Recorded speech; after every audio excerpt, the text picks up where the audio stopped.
So, kamusta?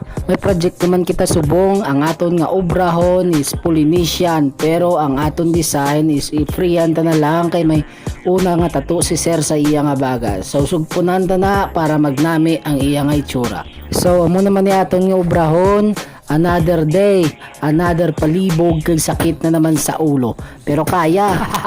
So ginsugudan ta na, madamo naman nga dagong madulot sa panit sang atong kliyente. Kag syempre hindi ta na pagpalawigo ng aton nga video, ipakita ko na ang tunga sang akon nga obra. Mas smoke break kami anay. Then, by the way, ari na ta sa babaw, ginawaswasan ta na kay para dasig lang matapos ang aton nga obra. Pero samtang nagatato ako, ang itsura ni Sir dugatago nga gakuriit. Pero ang akong nga posisyon, sige tato, pero naga-relax. Kay nakabatsyag na sang alay, kag medyo nakapoy na.